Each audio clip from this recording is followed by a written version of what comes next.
Hey, what's up? Welcome. Happy Friday, everybody. Good day, Peter. What's up? How you doing? Welcome, everybody. Hope everybody had a great week. Welcome tonight. We're going to do a guitar workout, more electric focused, but of course they can, all of the exercises can be transferred over to the acoustic pretty straightforward, I think. Scott, what's up? Welcome. Danny from Arkansas, welcome. Mario, what's up? Happy Friday, everybody. Thanks for tuning in. Andy, what's going on? Excellent. Steve in New Hampshire, I think. In NH, could be New Haven. Who knows? What's up, Steve? Felicia, hello. HH, glad you're back. Welcome. Dennis, what's up? Chris from Perth, good day. Gerald from Ottawa, all right. Rasha from Egypt, excellent. Jeff, what's going on? David, what's going on? Bill, how are things in California? All good, I hope. Excellent. Well, thanks so much, everybody. All right, acoustic first, electric day here. Here we go. Okay, perfect. Yeah. Excellent. We got the Fender tuned up and ready. Glenn, all right. Good day in Melbourne. Brian, what's up? Jim Gregory, what's up? Elias, what's up? And excellent, great news on the tips. For those of you who are Guitar Tricks subscribers, if you ever want to ask a question throughout the week or touch base with me, I'm available on Guitar Tricks in the forum. I have a special forum heading called Ask Mike Alexi. And some of you students in the know hit me up. So if you have any specific question throughout the week, I'm sort of checking it. Usually, if not daily, every couple days. Try to get back to get your questions back to you as quickly as I can. So that's always a good bet for you if you have any questions, as Elias did this week. So I'm glad that that's working. Edmonton, what's up in the house? Edmonton, Matthew. Thanks for joining. Jody One, thank you. Felicia, no, I've never heard of that pedal. Craig, what's going on? Excellent. Zane was in the UK. Now he's back. Excellent. Well, welcome back. I hope you had a great time. That's excellent. Thank you. Cool, everybody. Dustin, what's going on? Yo. All right.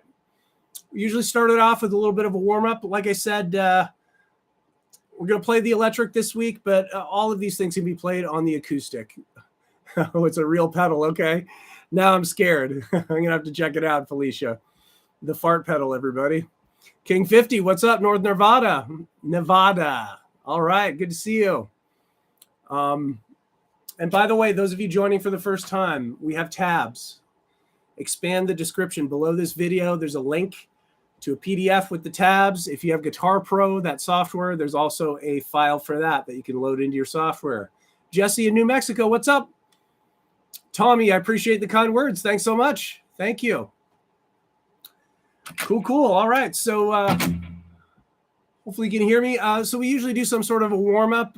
We've done all sorts. If you go back in time on YouTube, on the channel, check out some of these old guitar workouts or previous guitar workouts, usually some sort of chromatic, kind of just get the fingers moving.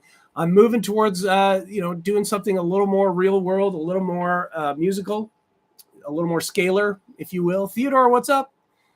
Welcome. So in this case, we're going to do the blues scale two different ways. The first one you might be pretty familiar with.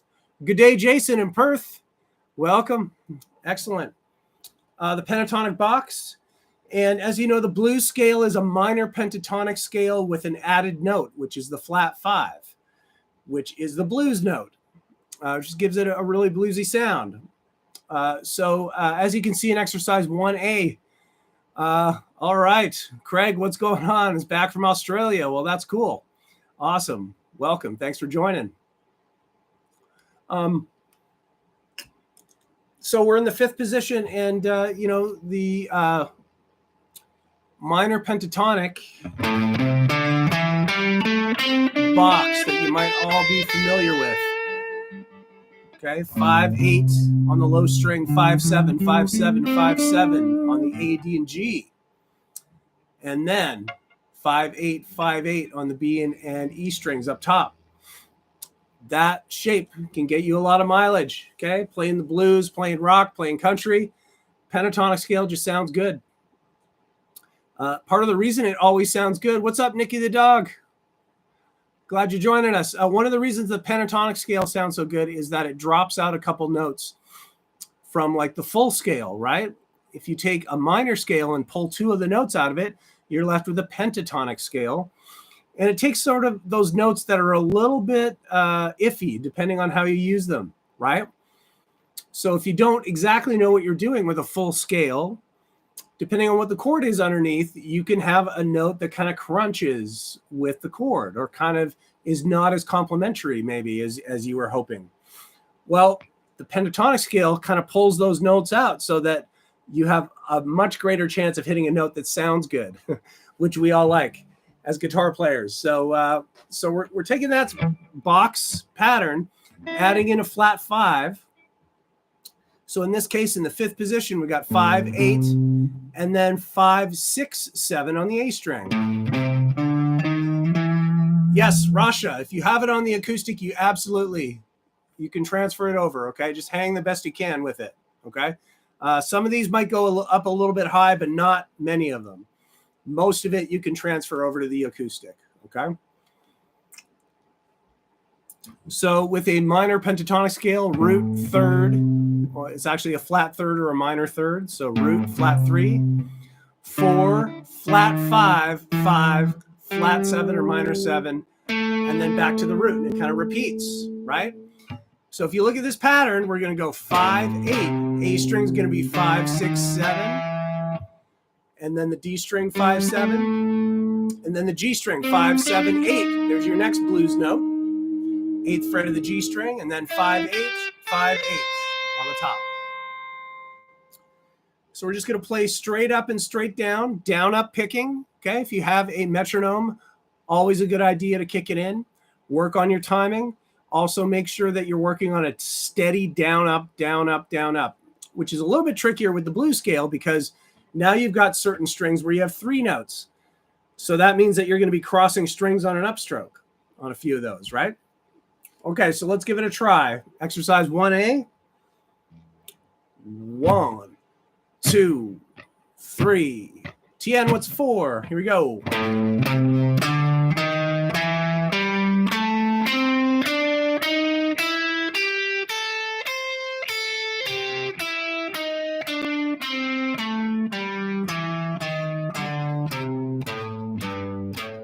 Okay, you see what I did there at the end of the 2nd bar? Little position shift down to the 3rd fret. We're grabbing a lower G note. That's the minor 7 or the flat 7 of an A minor pentatonic. Back to the root, ending off. Okay, Tien, what's up? Welcome, welcome. So I do that a little bit faster. 1, 2, 3, 4.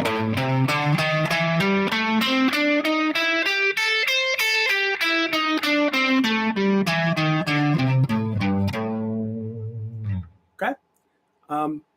So, of course, we don't have to do it that fast. What's more important is that you're getting the correct notes and you have steady timing. So if you have to slow it way down, that's what you have to do. And that there's nothing wrong with that. And in fact, that's how we burn in and program all the muscles, all the fingers to have solid dexterity and solid timing. Rad Flying V, what's up? Thanks for joining. So the alternate, exercise 1B, if we go down to the next exercise, we're going to play it diagonally across 3 different positions. Excuse me. So what we have here is it's a little bit of a different, starting with the 5th, 3rd, and then 5th fret of the low string. So we're starting on the root, going down to the flat 7, back up to the root. Up to the 3rd fret of the A. Okay, so that's a C note. In the other, in the first exercise, we played that C note at the 8th fret of the low string. But now we're staying kind of down below here. What's up, Kenneth? Welcome. Now you'll see, kind of denoted up above the staff a little bit is the word shift. And so what I want you to do is make a position shift right on the at the note that that word appears above. So if we got 3rd fret and then just move your whole hand up 2 frets. So now that you're on the 5th fret of the A string with your index finger. MA, what's up? Welcome. Peter, what's up? All right, everybody join in. Rui, what's up? Welcome, welcome. Excuse me. So, whoa. Shift. Okay, now we're in the 5th position. So now we're sort of in that familiar range of that first exercise, but we're sort of hitting some of the lower notes down here. Okay, so we have sort of this motion diagonally. All right. Shift. Now we end up on the next A note. Okay, 7th fret of the D string. We keep going. And what's cool is that we've already played the scale in 1 octave. Now we're going to play the next octave, and it actually looks, it's all the same frets pretty much, up 2 frets on the upper strings. Okay, so if I end up on the A note, 7th fret of the D string, I'm going to go to the 5th fret of the G, but then I'm going to do the shift, position shift up to 7, 8, 9, and then 8, 10 on the B, 8 up top, and then come back down. Okay? Right on, Rui. Yes, that was by request. So if you have Guitar Pro, go for it. All right.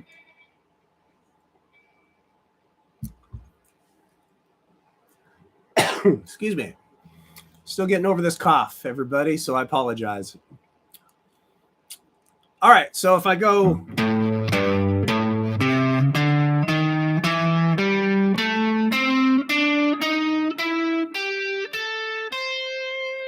Okay, that's the way it is up. So if you notice, that lower octave is this group of notes. Okay,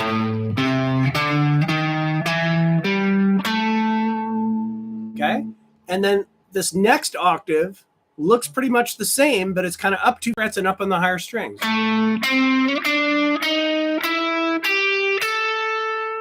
Right?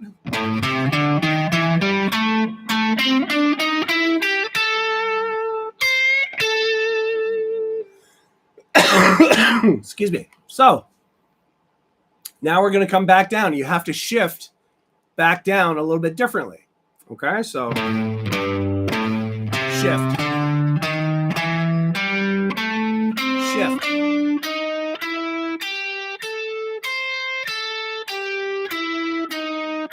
Shift. Shift. And then back down to the A note to end it off. All right? So what you've got is this sort of diagonal scale that is actually a really cool way to kind of move up the neck a little bit. Okay, instead of just staying locked in one position, if you are playing, improvising on a blues or something, you can kind of start low and kind of just diagonally make your way up the neck, up to higher notes, right? So you might start down here.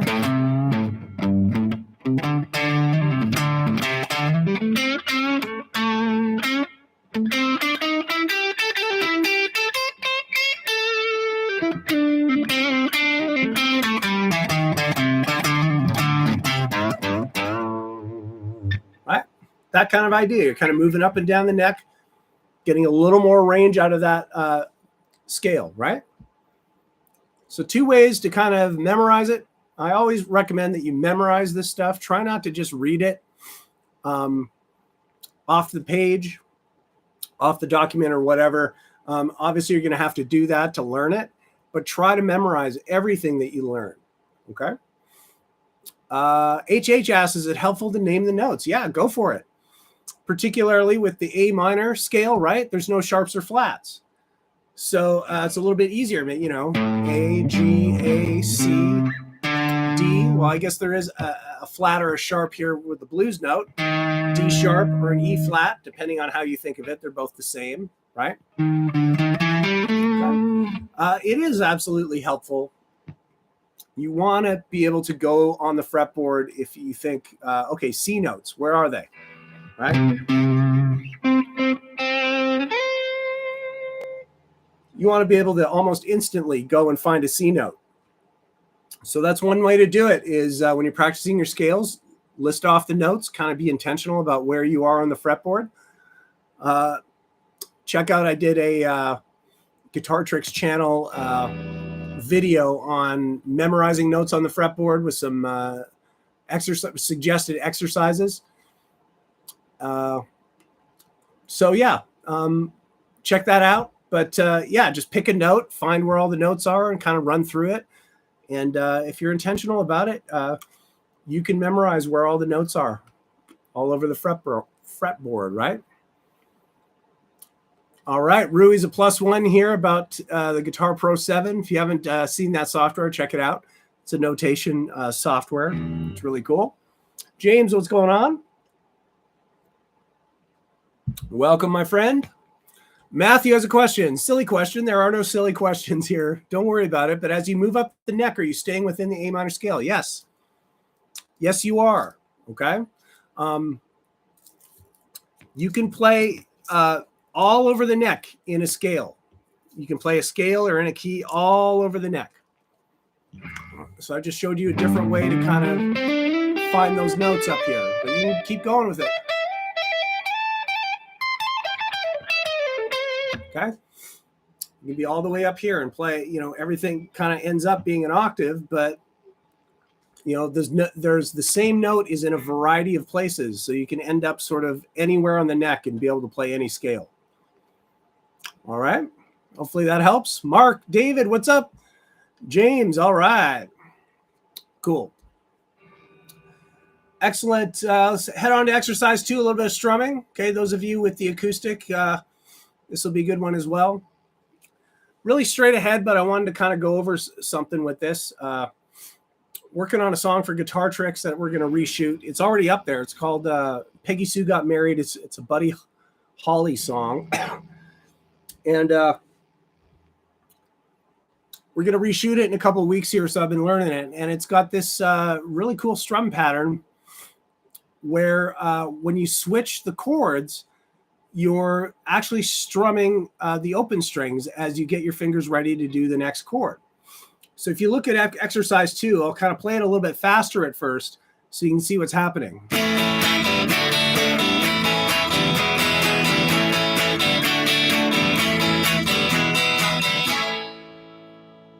Okay.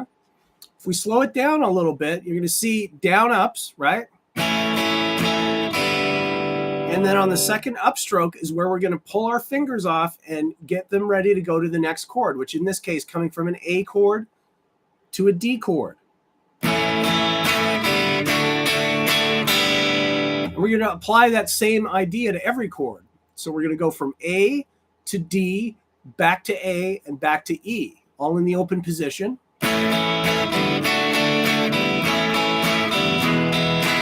Does a little bit of the Gloria, right?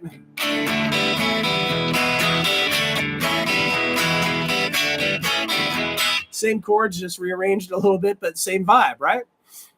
And this is totally acceptable. This is a cool vibe, and it's, especially if you're a beginner guitar player, this is a great way to get used to playing a little bit faster when your fingers are not quite as fast changing the chords, because it actually gets you an extra eighth note to be able to move those fingers, okay? Scott's asking, so is the open actually a G done shortly right? Not sure what you mean. Is the open? No. Okay, so yeah, now I know what you mean. Okay, so Scott and everybody else, listen. When you see tabs like this, okay, where it's just you're strumming a bunch of open strings, okay, it's not imperative that you go by the transcription and make sure you're only strumming the 5 strings as I have it there, okay? It doesn't matter. All that's telling you is that you lift your fingers off the strings and you're strumming open strings. It doesn't even matter which strings you end up doing because it's not an actual chord. It's just an in-between strum getting to the next chord, okay? So don't think of it as a G chord, right? Just think of it as like a grace strum where you're just strumming the open strings, getting to the next chord. Okay.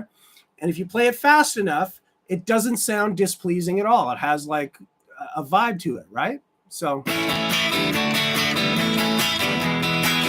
okay. That sounds totally cool. Now listen, once you get quicker with chord changes, you can challenge yourself to get rid of that strum with open strings and try to stay on the chord for that fourth strum and do a really quick change to the next chord. So let's see if I can do that up to speed. Let's see.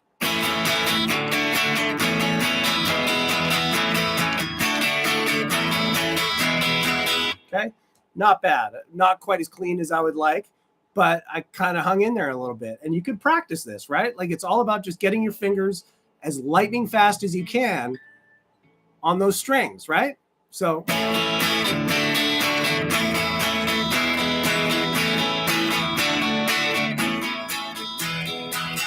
okay.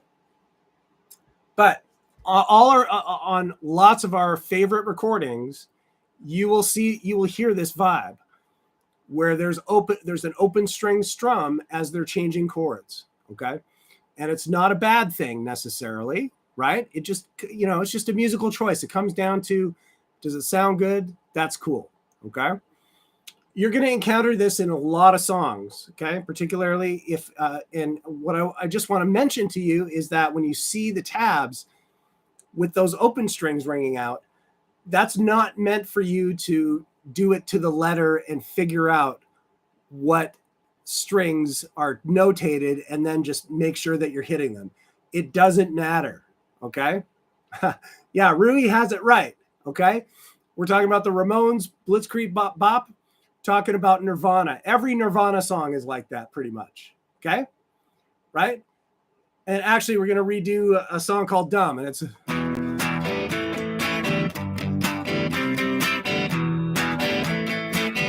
same thing, right? Okay. Just hitting open strings, right? Because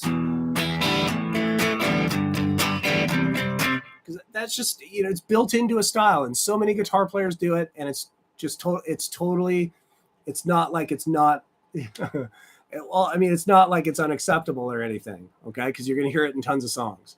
It just comes down to a musical choice. Do you want those chords to be changed? Like, for example, in Nashville, right? When they do country songs, that's a given. You're going to change. You're not going to have those chords those open strings in between. They're going to get to those chords as quickly as possible and seamlessly and solid as possible, right?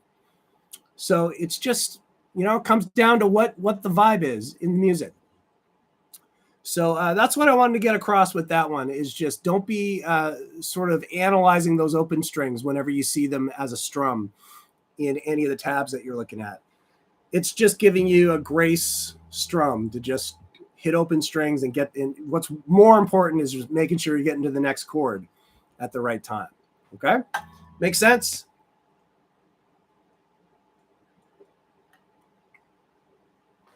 All right.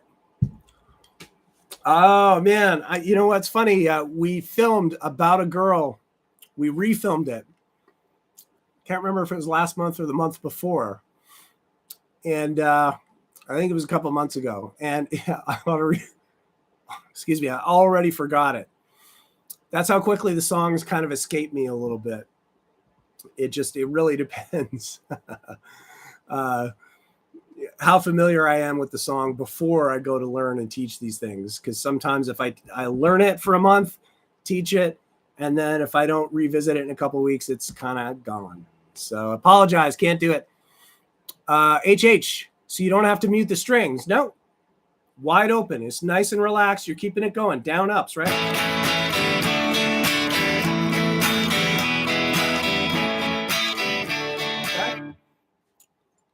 Cool. Right on, Tommy. One more thing I wanted to show before we move on. I know I'm kind of going slow again, but on that progression, one thing to try to give your strums a little bit more of a texture to it and a little more groove, try to work in with your down, up, down, up, down, up, down, up. What you're doing there is sort of emphasizing and accenting the second and fourth beat of each bar, which is the backbeat. It's usually where the snare drum hits. So if you kind of go a little lighter on everything else, but on the 2 and 4, kind of hit it a little bit harder, you could get a little more of a groove going and a little more of a texture to it. So it sounds something like this. Okay.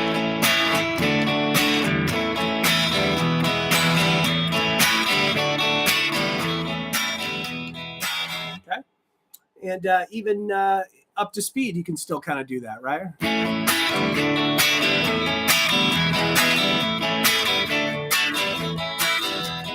Okay, so experiment with that a little bit, because that's really cool to, you know, kind of add a little bit of texture to it. Matthew, yes, I would be happy to run through this. This is exercise 2. I'll go really slow, okay? Get your down ups going. Here we go.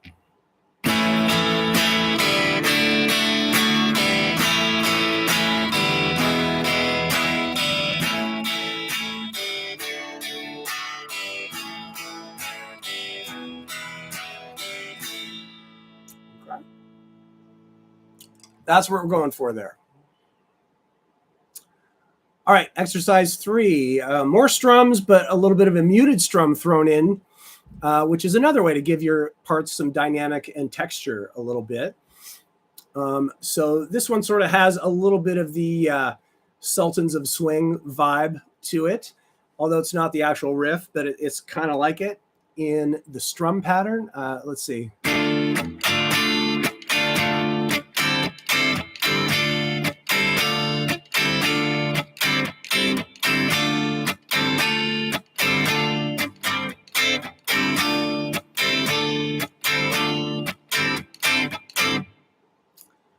Right, so if you kind of keep this strum going a little bit, you know.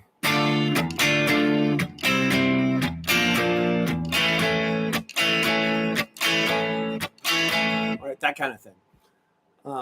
So what we're doing is we're grabbing a D minor, 5th position. So I'm barring down from the A string 5th fret all the way up, adding the 7th fret of the D and G, 6th fret of the B string. Okay, this is a D minor root 5 bar chord. But you want to make sure you're barring down from the A string all the way up, because you can see that I'm doing sort of in the vein of what we did in the previous example, not with open strings, but sort of like that, because it's all 1 fret, right? And you can use that as kind of a pickup into the chord, and kind of, it gives a little bit of texture again, right? Like I can stay on that chord and go.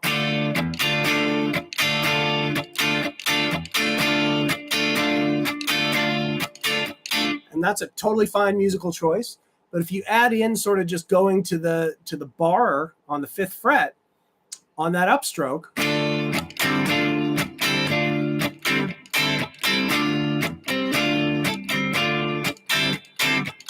makes it a little more interesting, right? So to make this part kind of happen, you got to hit a downstroke, and then on the next up, you're not hitting any strings. Okay, that's just a straight quarter note. But then on the next downstroke, you're lifting your fingers off the frets, but not the strings, so that when you strum it, you get the chick sound. Okay, muted strum sound.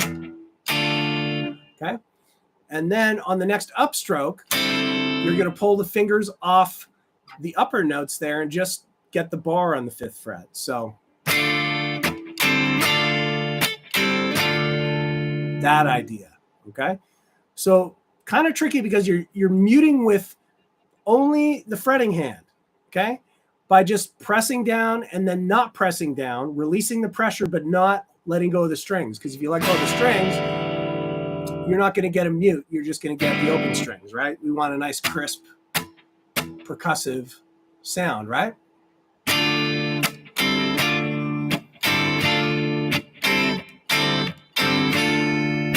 And then towards the end of that second bar, just a little bit of syncopation just with the upstrokes. Just, okay? And notice that I'm cutting off those, right? As they're 8th notes, and then there's a rest. So I have to lift my finger off, right? Off the frets, but not the strings there. And get that silence in between, because I have some rests there at the end of the second bar, right?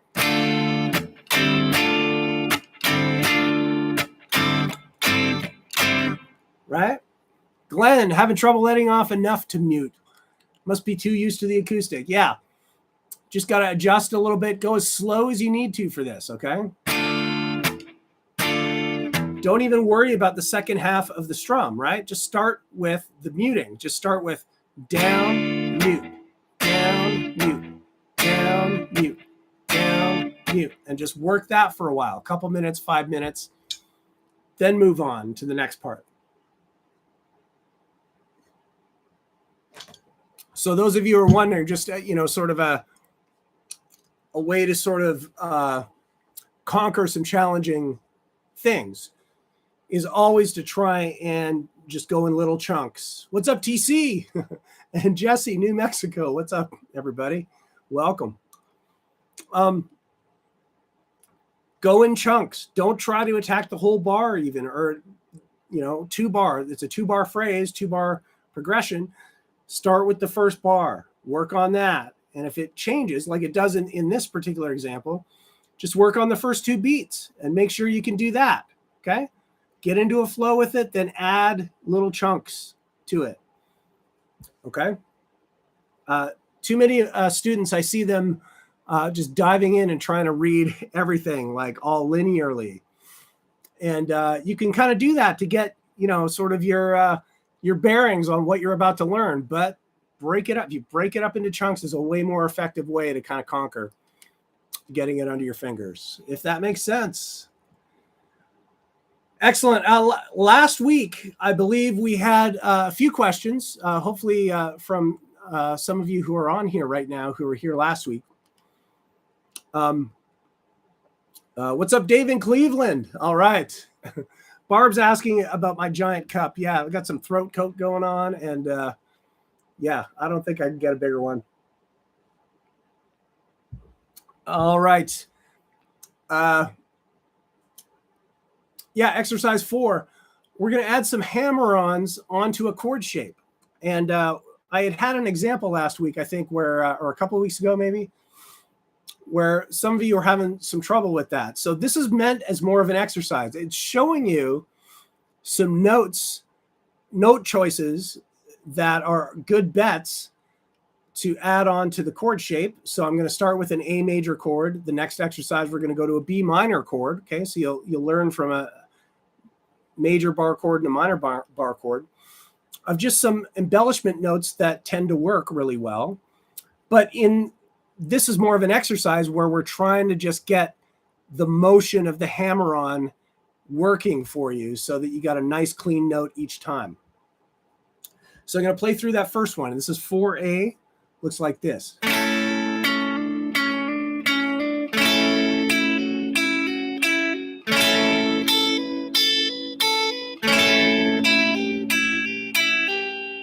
Okay. That's the idea. Again, you can go as slow as you want. You can stretch these out. Okay. Like, so I'm getting the upper part of an A major bar chord. I'm starting from the D string, 7th fret, 6th on the G, 5th on the top 2 strings. Okay. That allows me to get my pinky in to embellish some notes, right? Okay, that kind of idea.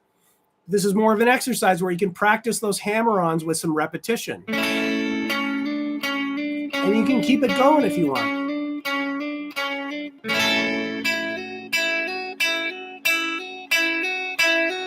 Okay, so those of you know what the hammer-ons are, right? I'm holding down this chord, and I'm going to pick a note in the chord and then hammer on my pinky onto that same string.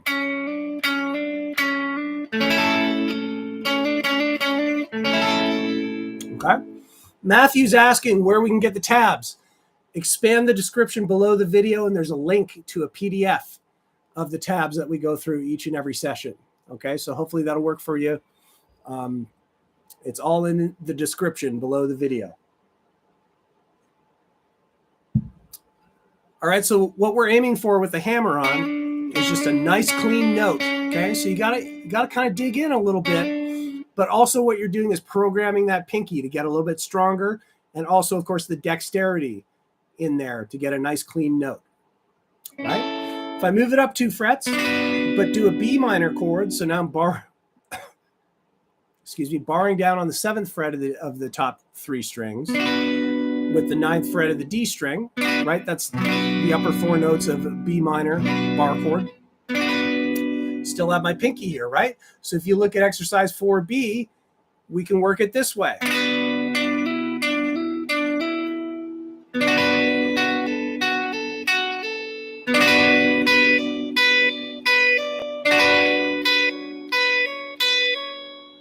Okay, one more time.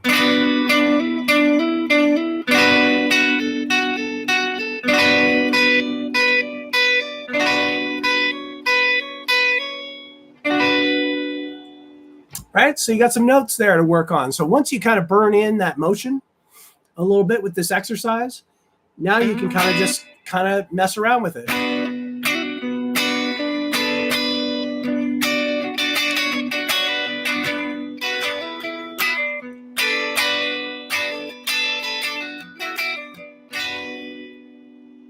Makes sense. Exercise 4, all right? Excuse me, everybody. Man, this cough just will not go away. Oh, my. Okay. Exercise 5, getting back to some strumming. Oh, no, wait a minute. Going back. Exercise 5, starting with arpeggiation. So another song on Guitar Tricks that we're going to reshoot in 4K coming up in a couple weeks. And you'll recognize this one. This isn't the exact progression, but for those of you subscribed to Guitar Tricks, you can check out the tutorial. What I want to show you, first of all, is that this particular example is in 12/8 time. So the time signature is now different than 4/4, what we usually do. Now we're in 12/8. And the way that you want to think about 12/8 is a series of triplet kind of pulses. So if you actually look at the staff for exercise 5A, if you look at the notes on the staff, you'll see 4 clusters tied together. And those are meant to roughly be groups of 3. And now you'll see that there's some different stuff going on there, but 2 of them are actually 3 distinct notes tied together, okay? So our pulse would be 1, 2, 3, 4, 5, 6, 7, 8, 9, 10, 11, 12. 4 groups of 4 chunks of 3 subdivisions. Except that we're further subdividing in some of these. As you'll see in the first chord, A minor. I'm just going to play it first. You'll recognize it. Okay. Go a little bit faster. It's a little bit tricky because we're subdividing a little bit quicker in those first and third chunks and first and third beats, like sort of parts of it. And what we're getting into are sort of, that's all 8th notes, right? But we're getting into some 16th note subdivisions in between. There you go, Jody 1. You got it. Okay? Everybody's got it. It's pretty straight ahead. You got it, everybody.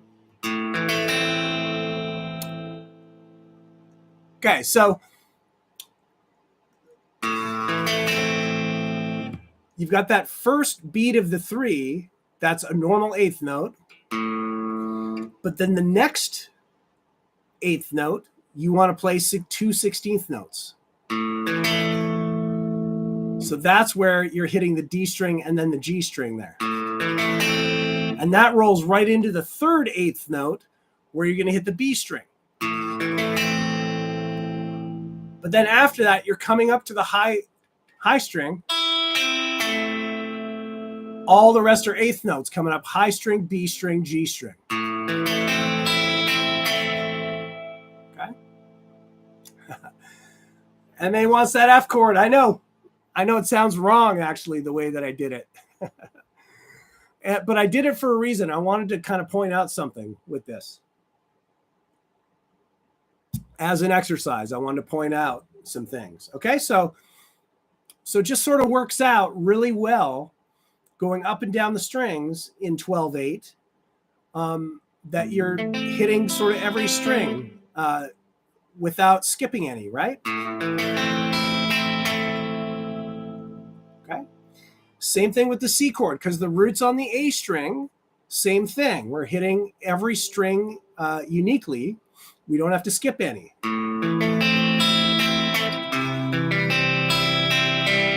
Okay. Now, here's where it's interesting, is the next bar, we're going to go to a D chord. Open D now has the root on the open D string, and something interesting happens. You have to put a double note in there to make the arpeggiation pattern work, right? Because if I go, there's nowhere, excuse me, sounds like I'm getting all choked up, but I'm not. But there's nowhere else to go. I have to hit that note again, right? And then come back down the strings.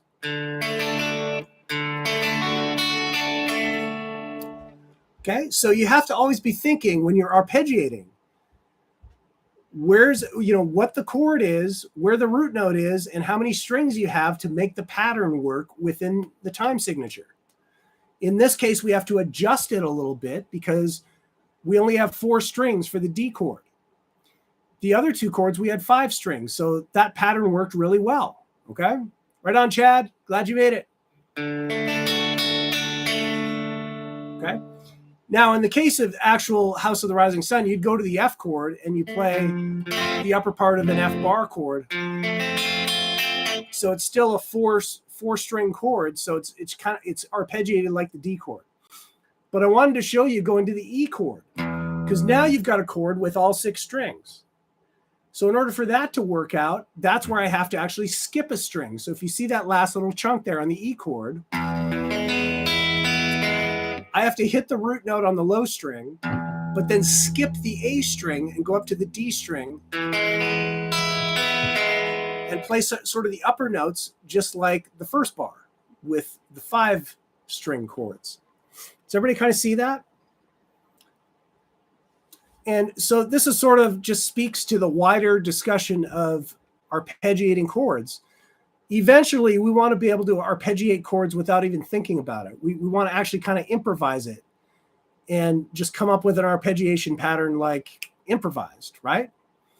If that's if you're creating parts or comping with somebody, right, where it's not dictated exactly how you have to play the part, you might want to arpeggiate a chord progression. But these are some of the things that you need to sort of think about a little bit before you get to that point of being able to improvise, right? Because you want these arpeggiation patterns to work out as you change the chords. Okay? Cool. So you sort of have to just, when you run into this issue, Glenn, as you say, running into this issue a lot. Yeah, when you run into it, you have to sort of think about where your root note is, how many strings is the chord I'm using, and how can I adjust the arpeggiation pattern so that it works. Okay. And so you have to kind of maybe do something a little bit different. Yeah. Good. All right. That's what I was getting at. So this is a good one because we're going through 4-string chords, 5-string chords, and 6-string chords. So you're kind of seeing each of those in action. Cool. All right. I still have a little bit on this exercise, House of the Rising Sun. Exercise 5B, you can take the rhythm of the arpeggiation and make it a strum, okay, which they actually do in the song. So you can go into that strumming pattern instead of the arpeggiation. That same rhythm makes a really cool strumming pattern. In this case, I'm adding an upstroke in there for those 16th, that 16th note that's in that second group of 3 in the first beat, right?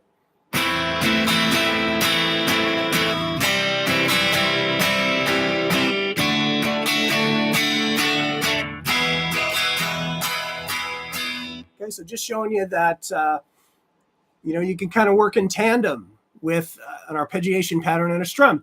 And in fact, a lot of times, if you have a song that has a familiar strum to it and you want to arpeggiate, a good place to start is the rhythm of the strum. okay, and just apply it to single notes in the chords. See, and usually that works out, right? Usually that, you know, keeping that same rhythm will sound completely natural. So there you go. Just wanted to show that too. So we can go.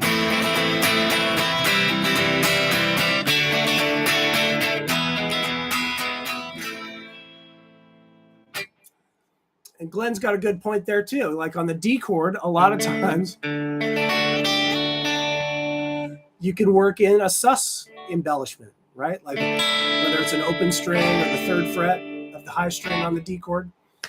You know, you can kind of work in something to kind of improvise that, right? To sort of change the pattern to make it work a little bit. So that's a good point. Absolutely, Glenn. Good stuff.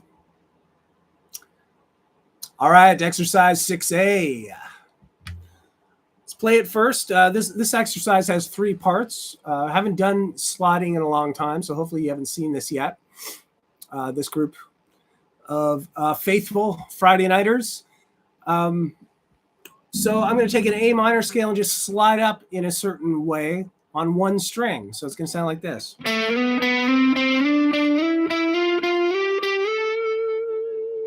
Okay.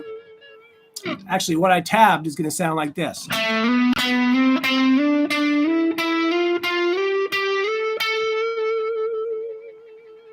Used one finger for this, okay? I use the index finger. In this case, it doesn't really matter which finger you use. You can practice it with all of them.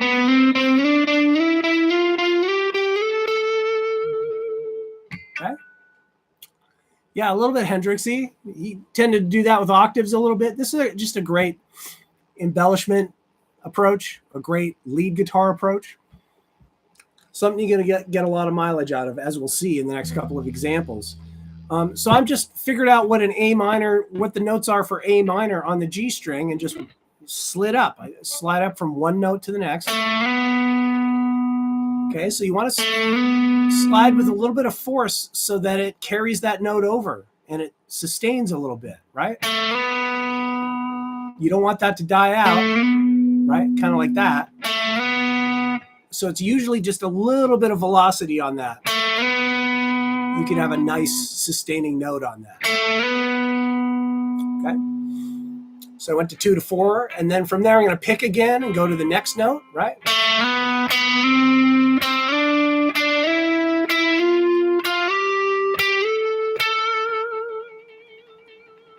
That's the idea with that. Okay? In exercise 6B, I sort of added a little bit of a sequence to it where it kind of goes up and back and up and back and up and back. A little bit more interesting musically, right? So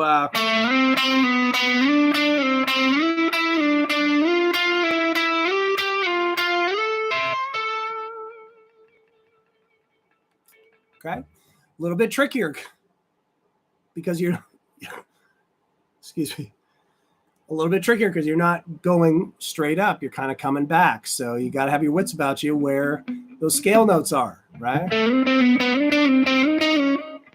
Didn't miss it.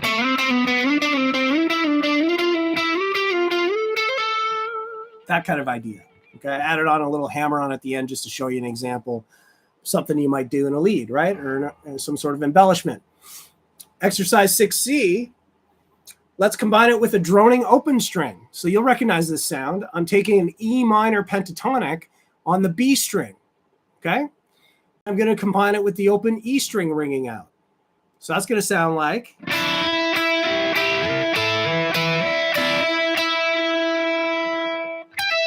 Actually added in a little bit of this, right? Pull off at the end, so. Okay. Excellent, Chad, right on. Great stuff. Chad saying, you know, this is where you need to know where the notes are on the strings. And it's always good to know where the notes are in one position, like up 6 strings and back. Also where all the notes are across one string, right? This is where it's helpful, right? If you know where the notes are horizontally on one string, you know, that's an E minor pentatonic on the B string. And I added in my, you know, because I'm in E minor, I added in an E note with it. And you recognize that sound. That's in tons of songs, right? Kind of an interesting little part. So there you go. Another thing to think about. Haven't said it yet, but I usually say it. These examples are meant for you to kind of springboard and experiment and try the ideas and approaches with anything else and see what you can kind of come up with and see if you can come up with some cool stuff. Okay. They're great sort of launching pads for that kind of thing. All right. So experiment with it. Try different strings, different keys, all that kind of stuff. Graham, what's up? Welcome in Thailand. I love it. Thanks for joining. And yeah, we got 10 minutes left here. So, you know, once the stream is done, it lives up here on the channel on YouTube. So you can go back and back and back, check it out. And those of you joining late, if you expand the description below the video, we've got actually a PDF, a link to the PDF that has the tabs that I'm referring to for this session. So check it out. Got to do a little bit of a blues exercise 7. Okay. I'm going to grab a G7 bar chord, barring down the 3rd fret, getting the 5th fret of the A, 4th fret of the G string. Okay. Now we've got this shuffle groove. Okay.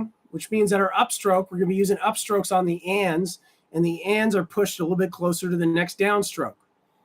So instead of instead of 1 and 2, excuse me, 1 and 2 and 3 and 4, and that's straight time, right? Those are equal downs and ups. But if I push that upstroke a little bit, I'm going to get that bounce, that shuffle. 1 and 2 and 3 and 4. Okay. So what I've got in the first bar is sort of just palm muting a little bit on the lower part of the chord and then hitting the upper part of the chord on the upstroke. Like that. Okay, a little bit slower. Second bar, I'm going to make one of those embellishments with my pinky on the G string. I'm going to add the 5th fret.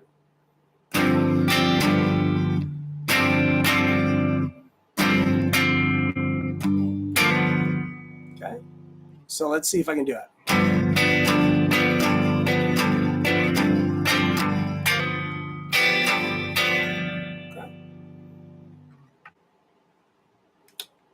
Okay. Nikki's asking, on the 12/8, is it 8th notes? Yes. It tells you in the time signature, that lower number, okay, tells you it's 8th note subdivisions. And there are 12 of them, okay? So that's what 12/8 means, is that we're in 8th notes, right? And so each subdivision, the 12 subdivisions, are going to be 8th notes. So if I go even tinier subdivided, like I did in the House of the Rising Sun example, I'm going to go to 16th notes for a couple of those notes to subdivide it a little bit further, right? But most of those are all 8th notes. Does that make sense? Cool. Hopefully.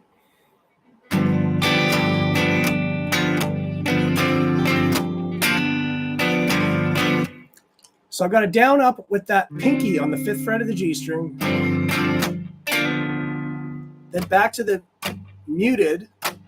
And then it's a hammer on. So I'm barring down on the 3rd fret and hammering on the 4th fret of the G string. Okay.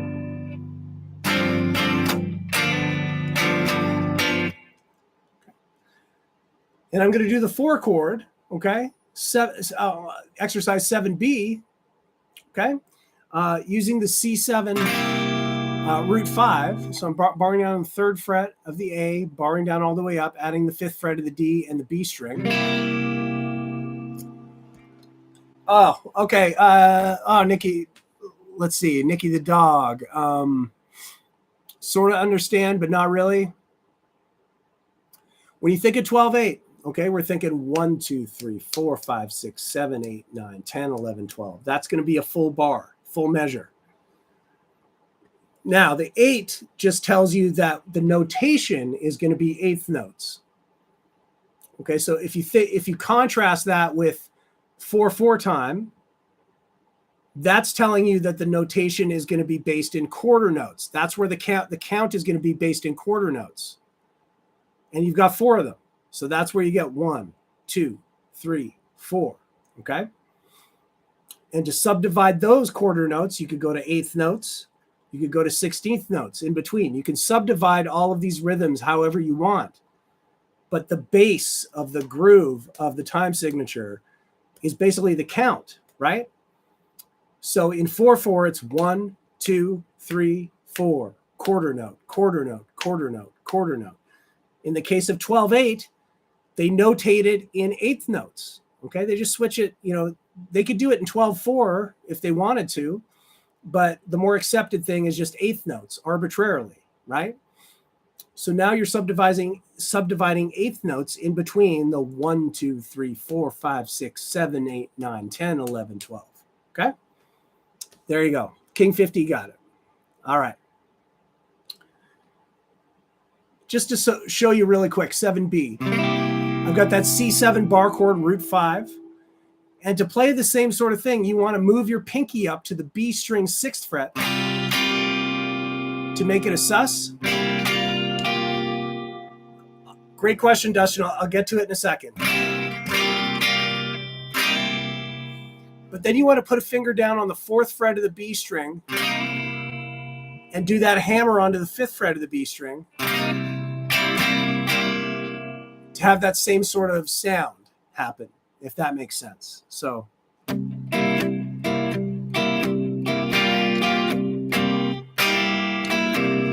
one more time, a little bit slower.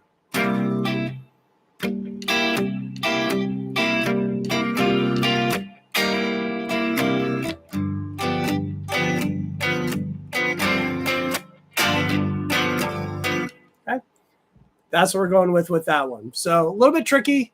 You've got some palm muting. You've got some a little bit of hammer-on action in there.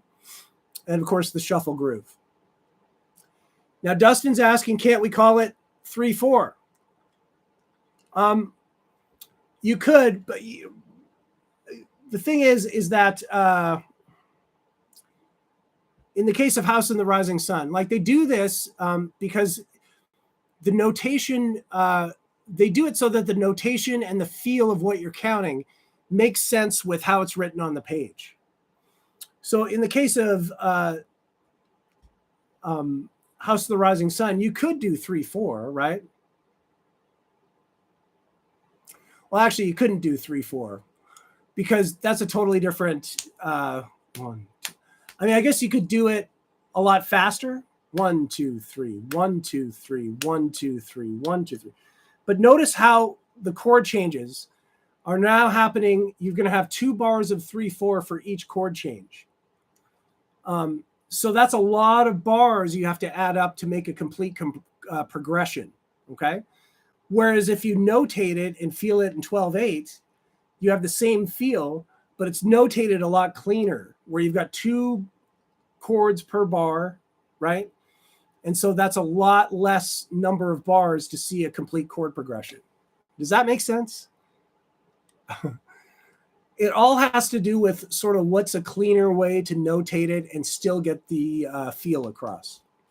Okay, which is why I know we haven't really talked about it here, but cut time, you know, country songs that are really fast, usually notate in cut time because it's so fast. 1, 2, 1, 2, 1. You could be thinking 1, 2, 3, 4, 1, 2, 3, 4.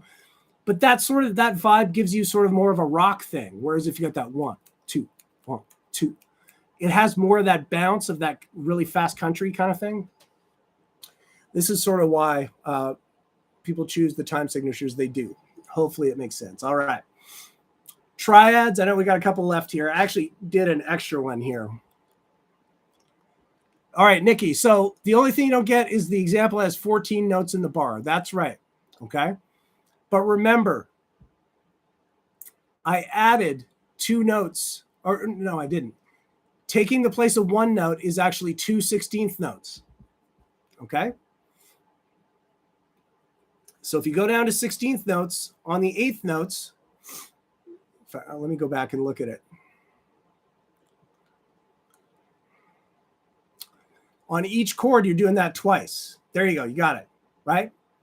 So I subdivided even quicker in 2 spots in that bar. So it added an extra note each time. an extra subdivision. So that's it, okay? And you can see that on the notation. Those two faster notes have the double flag, right? They're all connected together, but there's two of those notes have the double flag. That means a 16th note timing. Triads, D, G, and B string. Always love to show triads. What does this one sound like? Let's see.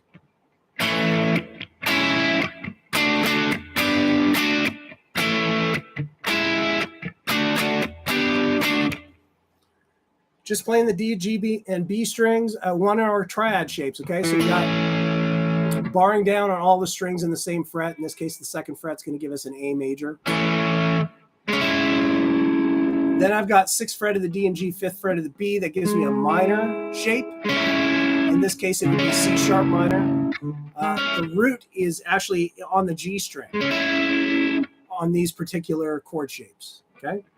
Barring down at the 7th fret, play a D chord, there's your D note. And then barring down and adding the 9th fret of the D, 8th fret of the B will get you the G note. That particular shape, the root's up top. And then I can keep going. So in the 3rd and 4th bars there, I go to an A chord with a different triad shape. This time it's a first inversion with the 3rd on the bottom. On the bottom. Apologize, everybody. 11th fret of the D, 9th fret of the G, 10th fret of the B. Okay, same one we use for G, up 2 frets. Now we've got a C sharp minor shape right there in the same position. We're just changing one note. We're barring down at the 9th fret of the B string. Okay, then up to we got the 12, 11, and 10 shape for a D chord. D is the low note, right? And then the 1 finger shape on the 12th fret will give us G. And then up to the 14th fret with the 1 finger gives us the higher octave A. So if you play through this example, you're playing all the way up the neck, the same chord progression twice, sort of moving up the neck, right? Oh, sorry.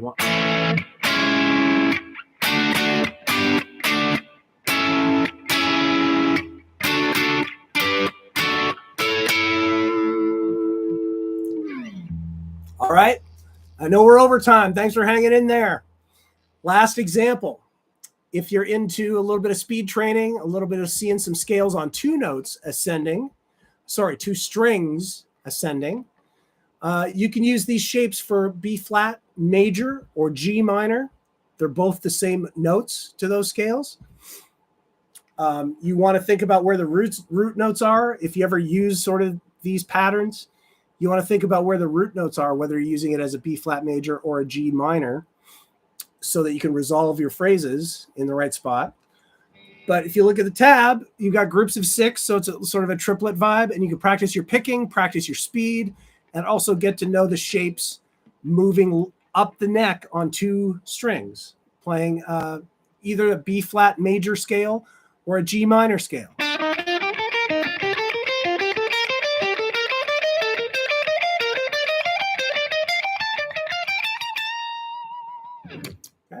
So I resolve to the B flat note at the end. So it sort of has the sound of B flat major. I can resolve to the G note to give it the minor sound.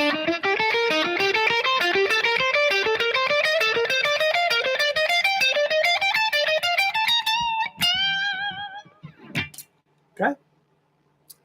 So there you go. A little bonus one for tonight. Got through a lot of stuff.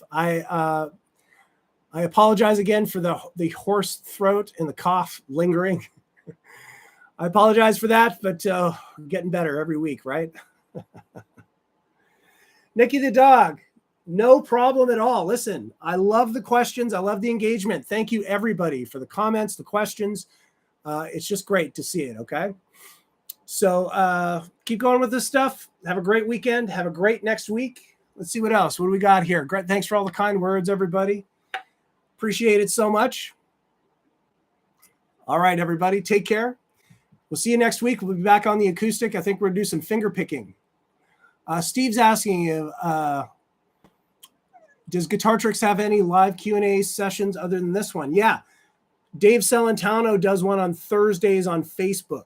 So check out the Guitar Tricks Facebook page and you'll see Dave's thing on Thursday. Okay. So I do Friday on YouTube. He does Thursdays on Facebook. Okay. Linda's asking 12/8 versus 6/4. Sort of. There might be a little bit of a difference in feel, but yeah, I mean, the math kind of works out. You can notate it that way if you want, but it all comes down to how the music is sounding in that meter, in that time signature. Okay. And there's sort of a natural pulse that happens with each of those that are a little bit different. Okay. But very close. Okay. I apologize. I won't be able to go into a lot of detail on that, but hopefully that gives a little bit of an answer. All right. Yeah. Sorry about that. HH again. Yeah. The cough is crazy. So, but it is getting better. Funny enough. All right.